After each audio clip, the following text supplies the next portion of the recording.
Happy Halloween, hipsters! Primal Punch here with another edition of Halloween stories. So, let's just get right on with it.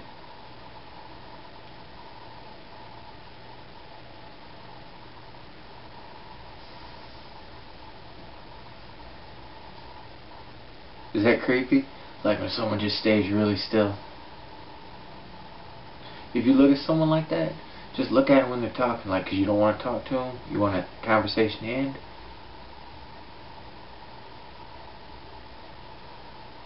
It's hard to talk when someone's looking at you like that. Really hard.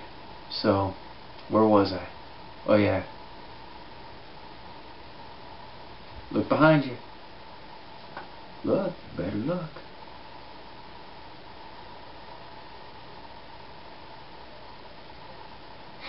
Okay. This is Rawhead and Bloody Bones, a Missouri ghost story retold by S.E. Schlosser. The same guy that gave us the story recommended by Obama to do. Excellent story, man. Thank you. And thank you for helping me find this. Rawhead and Bloody Bones, a Missouri ghost story.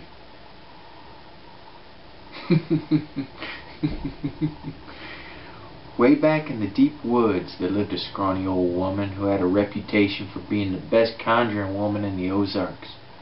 With her bedraggled black and gray hair, funny eyes, one yellow and one green, and her crooked nose, old Betty was not a pretty picture.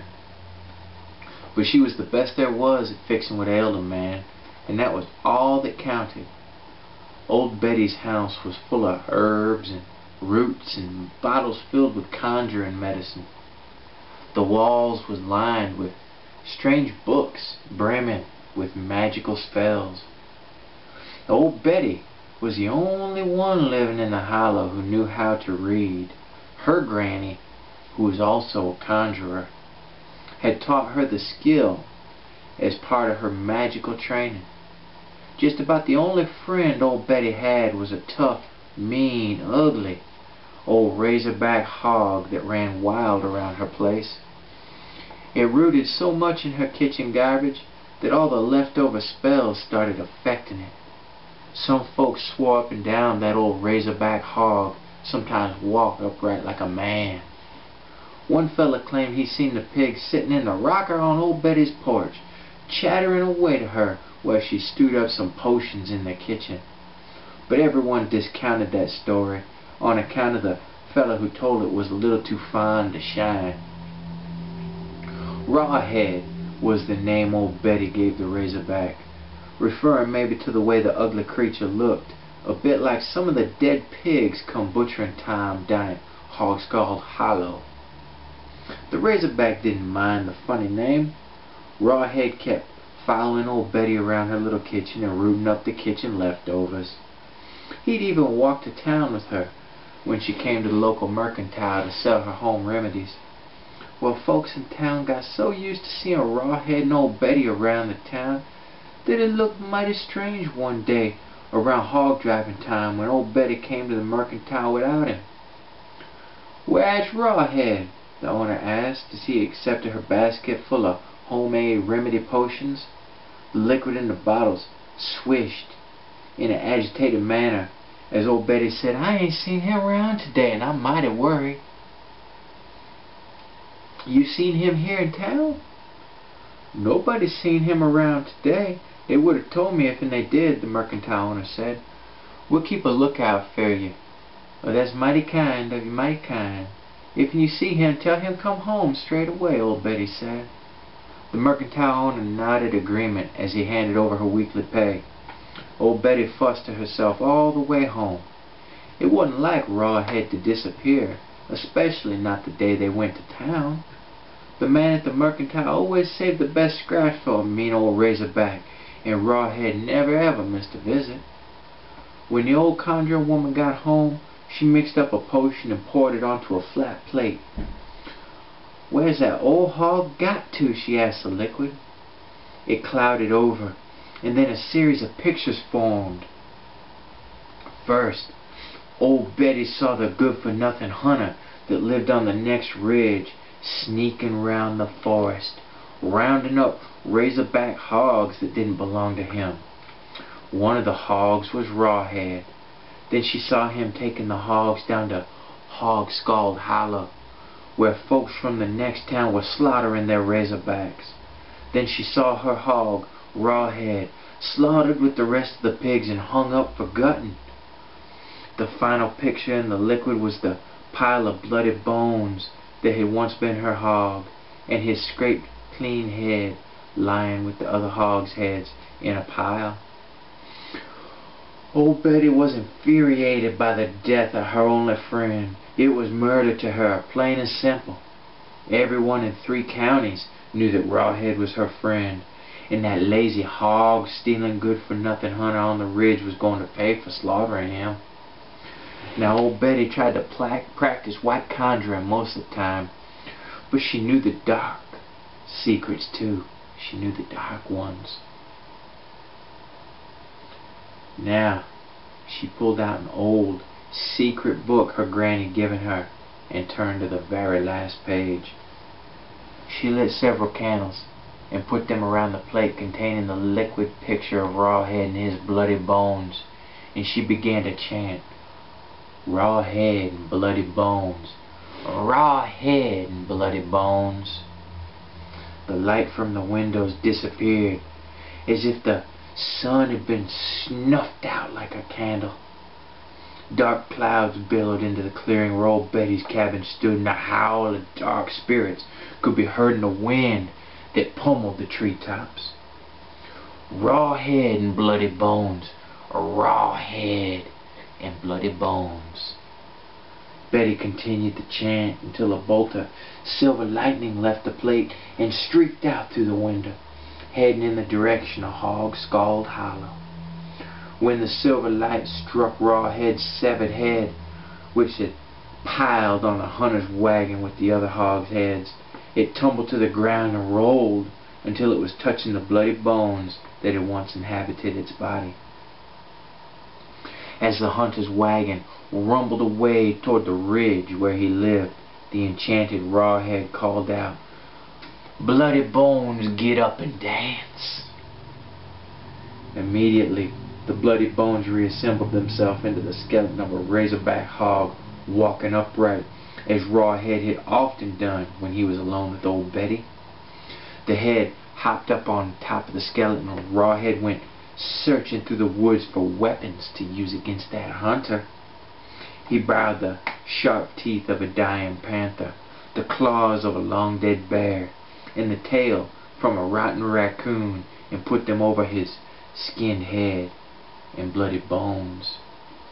Then Rawhead headed up the track toward the ridge looking for that hunter who had slaughtered him. Rawhead slipped past the thief on the road and slid into the barn where the hunter kept his horse and wagon. Rawhead climbed up into the loft and he waited for that hunter to come home.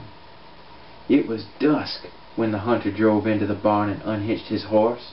The horse snorted in fear, sensing the presence of Rawhead waiting up in that loft.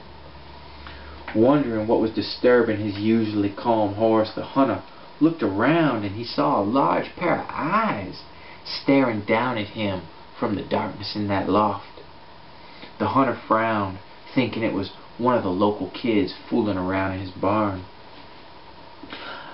"Land of Goshen, what you got them big eyes for?" he snapped, thinking the kids were trying to scare him with some crazy mask. "To see your grave," Rawhead rumbled, very softly. The hunter snorted irritably and put his horse into the stall. Very funny, haha, very funny," the hunter said. When he come out the stall, he saw Rawhead had crept forward a bit further. Now his luminous yellow eyes and his bear claws could clearly be seen. Well, land of Goshen, what have you got them big claws for? He snapped. You look ridiculous. To dig your grave. Rawhead intoned softly, his voice a deep rumble that raised the hairs on the back of that hunter's neck. He stirred uneasily, not sure how the crazy kid in his loft could have made such a scary sound. If it really was a crazy kid. Feeling a little spooked, he hurried to the door and let himself out the barn.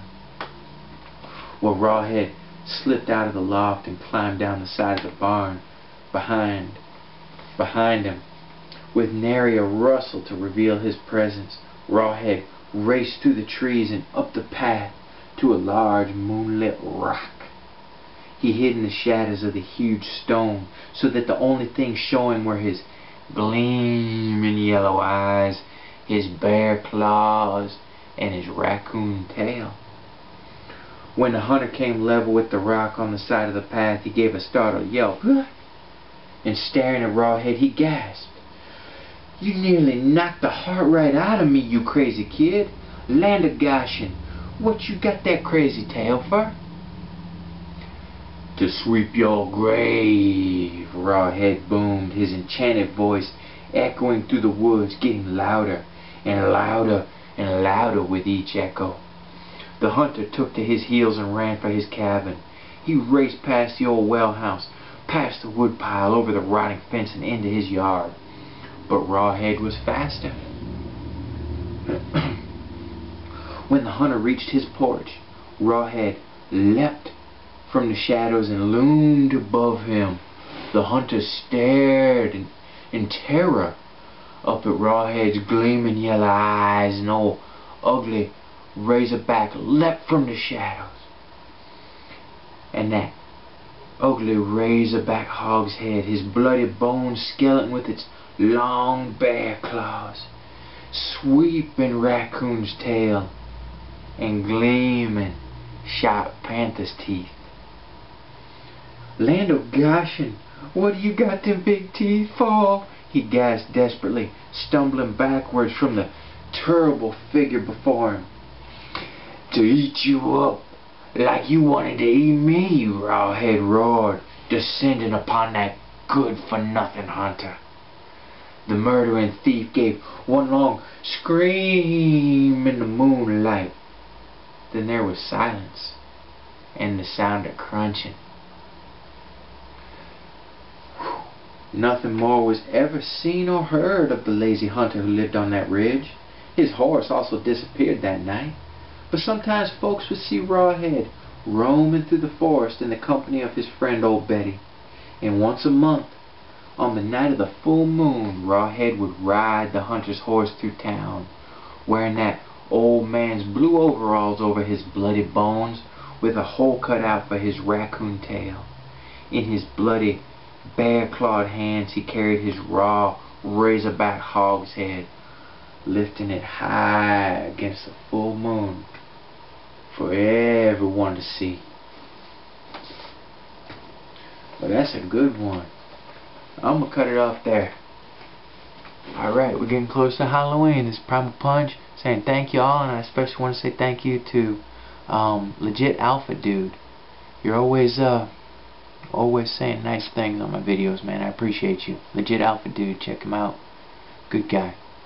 So, everybody, remember, be good to each other and look behind you. Be good to each other, respect each other, and always punch hard.